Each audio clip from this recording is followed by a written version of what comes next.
कक्षा 10वीं गणित अध्याय 6 देख रहे हैं। ये वे प्रश्न है जो DPI द्वारा जारी की गई क्वेश्चन बुक से लिए गए हैं।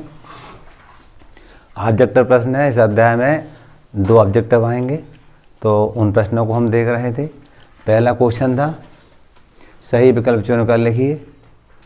आंसर दे रखे, उनमें छांटना कौन सा सही होगा। स्टेटमेंट दे रखा है, ये स्टेटमेंट कौन से थ्योरम से का है वो अपने को जानना है। यदि किसी त्रिभुज की एक भुजा के समांतर अन्य 2 भुजाओं को भिन्न भिन्न बिंदुओं पर प्रक्षेपित करने के लिए एक रेखा खींची जाए तो ये अन्य दो भुजाएं एक ही अनुपात में विभाजित हो जाती है। इस कथन को निम्नलिखित नाम से जाना जाता है। RHS होता नहीं है, पाइथागोरस तो होता नहीं, इनमें से कोई नहीं है। ये है क्या है? आधारभूत अनुपातिक प्रमेय। कौन सा है? आधारभूत अनुपातिक प्रमेय। अपन इसको थेल्स का प्रमेय भी कहते हैं। क्लियर। दूसरा ABC में AB बराबर 6 करनी 3 सेंटीमीटर, AC बराबर 12 सेंटीमीटर, BC बराबर 6 सेंटीमीटर, तब कोण B का मान होगा 120 अंश, 60 अंश, 180 अंश और 45 अंश। देखिएगा, एक ABC त्रिभुज बनाते हैं। ये A है, ये B है, ये C है। ठीक है। इसमें क्या कह रहे हैं? AB बराबर 6 करनी 3, ठीक है, AC बराबर 12 और BC बराबर 6। हम क्या करते हैं, कैसे अनुमान लगाएंगे? हम पाइथागोरस प्रमेय से हम जानते थे किसी समकोण त्रिभुज में कर्ण का वर्ग अन्य 2 भुजाओं के वर्गों के योग के बराबर होता है। इस तथ्य का हम यूज करेंगे, यानी पाइथागोरस ट्रिक कहते हैं, उसका हम यूज करेंगे। तो हम देख रहे हैं यहाँ पर 3 भुजाएं दी है। सबसे बड़ी भुजा कौन सी? 12 है। उसका वर्ग क्या अन्य 2 भुजाओं के वर्गों के योग के बराबर है। ऐसे हम चेक करके देखते हैं। तो देखो, 12 का वर्ग करेंगे 12 हमारे 144 हो जाता है, और उन दोनों का वर्ग करेंगे और जोड़ेंगे हम। ठीक है। तो देखना, हमने देखा ये 12 का वर्ग यदि करते तो 12 का वर्ग लिख देंगे हम, और ये इसका वर्ग करेंगे 36 गुणित 3 लिखा जाएगा, और धन इसका वर्ग करेंगे 6 6 36 हो जाएगा। ये 12 12 144 बराबर जे 18 कटाता है 1, 3 त्रिकोण और 1 10 धन 36, और देखा 144 बराबर 144 आया। ये पाइथागोरस ट्रिक बनते दिख रहा है। सही है।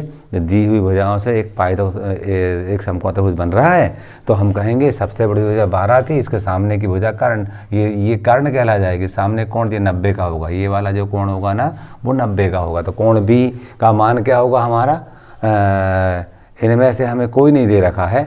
B का हम कहते हैं 90 अंश का हो। कितने अंश का होगा कोण B का मान? 90 अंश का होगा। हो सकता बाई मिस्टेक मुझसे लिखने में गलती गई हो, तो ये 90 अंश है उसका उत्तर। ठीक है। जब मैं लिख रहा था तो हो सकता मुझसे आंसर नहीं लिख पाया हूँ मैं इनमें, तो वो 90 भी उसका आंसर है। ठीक है। तो हमने कैसे निकाला? पाइथागोरस ट्रिक के माध्यम से निकाला हमने।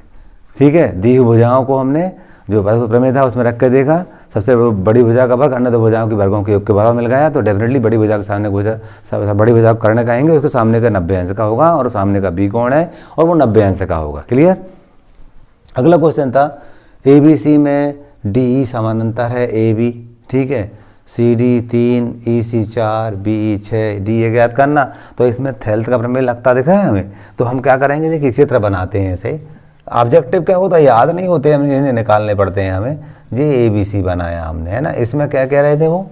इसमें वो कह रहे थे DE समानांतर है AB के सॉरी, अपन क्या करते हैं DE समानांतर, ये AB जो हो गई तो ऐसा DE ले लिया हमने, ये DE हो गया। DE समानांतर है AB के। क्लियर। D और AB रेल की पट्टी के समान है। ठीक है। CD बराबर 3 दिया है शायद। CD बराबर 3, ये 3 है। EC बराबर 4, ये 4 है। ठीक है। BE बराबर 6।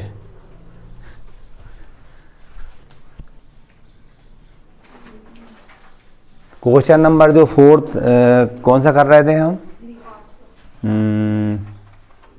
ये हो गया था, ये देख रहे थे हम। ABC में DE समानांतर है AB, CD बराबर 3, EC बराबर 4, BE बराबर 6। इस सवाल में कोई मिसिंग है, मतलब कुछ गलत छपा हुआ है, इसको पर नहीं कर रहा है। ठीक है। क्वेश्चन नंबर 4 देखिए, यदि एक त्रिभुज में किसी एक भुजा का वर्ग अन्य दो भुजाओं के वर्गों के योग के बराबर हो तो पहली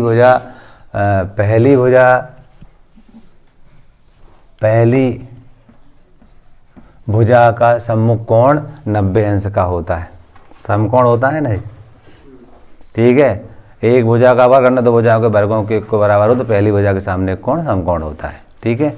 आगे, इस त्रिभुज ABC में DE समानांतर है BC, DE समानांतर है BC।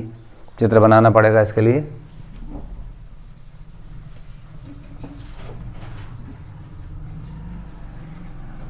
ये ABC है, इसमें DE समानांतर है BC सही है। DE समानांतर BC, AD बराबर x है, DB बराबर x ऋण 2 है, ठीक है। AC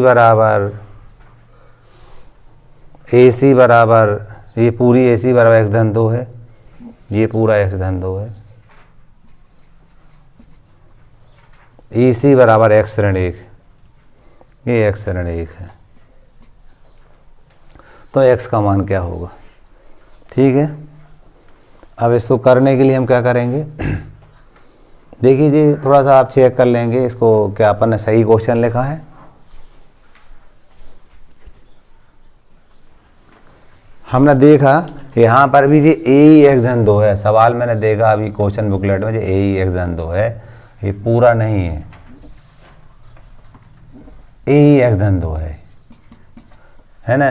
EC x धन 1 है, तो वो कह रहे हैं x का मान, तो अपने को मालूम था। इसमें थैलथ्रोपर में लगते दिख रहा है x बटे x ऋण 2 बराबर x धन 2 बटे x ऋण 1। अरे इसके बटे j बराबर इसके बटे j होगा। अब त्रिक गुणा करेंगे, इसका इससे कर देंगे तो s की घात 2 ऋण x हो जाएगा, और इसका इससे कर देंगे तो s की घात 2 ऋण 4 हो जाएगा। सूत्र लग गया, a ऋण b a धन b, a की घात 2 ऋण b की घात 2।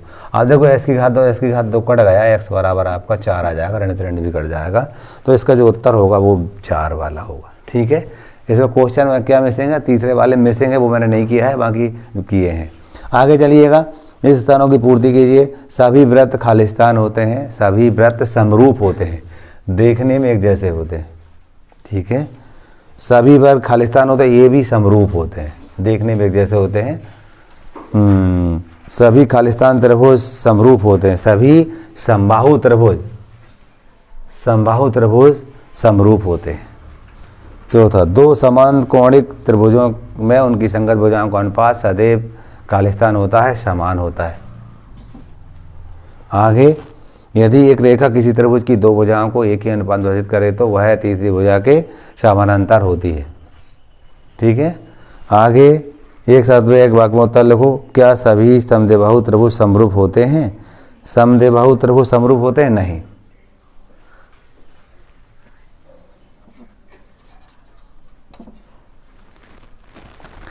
क्या सभी वर्ग समरूप होते हैं? हाँ, सभी वर्ग देखने में जैसे लगते, ठीक है। इस टाइप से हमने ऑब्जेक्टिव कर दिए हैं, लेकिन हमने तीसरा छोड़ दिया है, उसमें कुछ मिसिंग है क्वेश्चन में, ठीक है।